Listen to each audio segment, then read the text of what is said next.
ఏకంగా విశాఖపట్నం ఉక్కు ఫ్యాక్టరీని కాపాడారు. ఇప్పుడు అమరావతికి వచ్చి నిధులే కాదు పనులు కూడా ప్రారంభించబోతున్నారు. మనం ఒకసారి గతం కూడా గుర్తు చేసుకోవాలి. 2014లో రాష్ట్ర విభజన జరిగింది. కట్టుబట్టలతో మెడబట్టి మన బయటికి గెంటేశారు. ఎక్కడి నుంచి పరిపాలించాలో తెలియని పరిస్థితి. కానీ మన సిబిఎన్ గారికి సంక్షోభాలు కొత్త కాదు. ఒక పక్కన సంక్షేమం, మరో పక్కన అభివృద్ధి చేసి చూపించారు. అందరి ఆమోదం తెలిపిన తర్వాతనే అమరావతి రాజధానిగా ప్రకటించారు. రైతులు చేసిన త్యాగం వల్ల ఈరోజు అమరావతి ఏర్పడింది. ఒకే రాజధాని అభివృద్ధి వికేంద్రీకరణ అనే ఎజెండాతో మన ప్రభుత్వం ముందరికెళ్ళింది. రాయలసీమను ఎలక్ట్రానిక్స్, ఆటోమోటివ్, రెన్యూవబుల్ ఎనర్జీ హబ్గా తయారు చేశాం. గోదావరి జిల్లాలో ఆక్వాని పెద్ద ఎత్తున ప్రోత్సహించాం. ఉత్తరాంధ్రలో ఐటీ, ఫార్మా కంపెనీలు కూడా ఆనాడు మనం తీసుకొచ్చాం. కానీ 2019 నుంచి 24 వరకు విధ్వంస పాలన మనం చూసాం. మన సిబిఎన్ పై ఉన్న వ్యక్తిగత కక్షతో అమరావతిని చంపేయాలని చూశారు.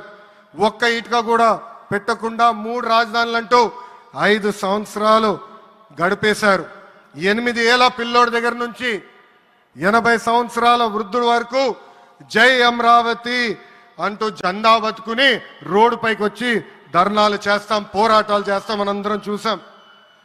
జై అమరావతి అన్నందుకు రైతులకి సంఖ్యలు వేశారు. జై అమరావతి అన్నందుకు మహిళా రైతుల్ని పోలీస్ బూటులతో తన్నిచ్చారు. జై అమరావతి అన్నందుకు రైతుల్ని ఏకంగా పెయిడ్ ఆర్టిస్టులు అన్నారు. ఎన్ని అరాచకాలు చేసినా అమరావతి రైతులు తగ్గేదే లేదన్నారు. 1631 రోజుల పాటు అమరావతి ఉద్యమం కొనసాగింది. 2070 మంది రైతులు చనిపోయారు. సుమారుగా 3000 మంది రైతుల పైన ఆనాటి ప్రభుత్వం దొంగ కేసులు పెట్టింది. ఎన్ని కుట్రలు చేసినా జై అమరావతి అన్న నినాదం ఆపలేకపోయారు. అయినా ఆపేదానికి పీకేదానికి అమరావతి ఎవరో ఇంట్లో పెంచుకున్న మొక్క కాదు, జనం గుండెల్లో దాచుకున్న ప్రజా రాజధాని. అమరావతికి శంకుస్థాపన చేసింది ఎవరు? మన నమో శంకుస్థాపన చేసిన అమరావతి ఆపే దమ్ము ఎవరికి లేదు. 1631 రోజుల పాటు పోరాడి అమరావతిని నిలబెట్టిన రైతులకి నేను ఈరోజు శిరస్సు వంచి నమస్కరిస్తున్నాను. ప్రధాని నమో గారి చేతి మీదుగా అమరావతి పనులు తిరిగి ప్రారంభం అవుతున్నాయి. ఇంకా అమరావతి అన్స్టాపబుల్. అభివృద్ధి వికేంద్రీకరణ అంతే స్పీడ్గా జరిగిపోతుంది. Polavaram, Visakha steel plant, Bhogapuram airport, Prakasam జిల్లాలో CBG plant, Kurnool high court bench, ఇలా అన్ని కార్యక్రమాలు జెట్ స్పీడ్తో జరుగుతాయి.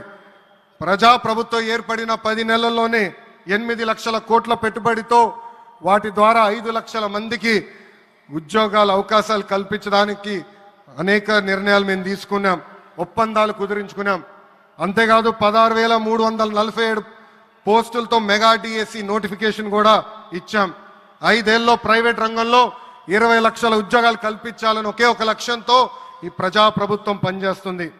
ఆంధ్రప్రదేశ్లో ఇప్పుడు డబుల్ ఇంజిన్ సర్కార్ ఉంది. 2 పవర్ఫుల్ ఇంజిన్లు. ఒక పక్కన మన నమో, మరో పక్కన మన సిబిఎన్ గారు. అభివృద్ధి సంక్షేమం అనేది జోడెద్దుల బండి. ఎన్ని ఇబ్బందులు ఉన్నా సంక్షేమ కార్యక్రమాలు అమలు చేస్తూ అభివృద్ధి పరుగులు పెట్టిస్తున్నారు మన సిబిఎన్, మన పవన్ అన్న. ఇంకా మనకి తిరిగే లేదు. ఇది తెలుపుకుంటూ గౌరవ ముఖ్యమంత్రి గారు ఎప్పుడూ మన పైన ప్రేమ చూపిస్తూనే ఉన్నారు. మనం అడిగిన అన్ని కోరికలు తీర్చుకుంటూనే వస్తున్నారు. నాకు తెలిసినంత వరకు ఏ రాష్ట్రాన్ని కూడా గౌరవ ప్రధానమంత్రి గారు ఇన్నిసార్లు వెళ్ళింది లేదు. దానికి నేను హృదయపూర్వక ధన్యవాదాలు తెలుపుకుంటూ జై అమరావతి, జై అమరావతి, జై అమరావతి, జై ఆంధ్రప్రదేశ్, జై ఆంధ్రప్రదేశ్, జై ఆంధ్రప్రదేశ్. నరేంద్ర మోడీ గారి నాయకత్వం, నరేంద్ర మోడీ గారి నాయకత్వం, చంద్రబాబు నాయుడు గారి నాయకత్వం, పవన్ అన్న నాయకత్వం. జై హింద్.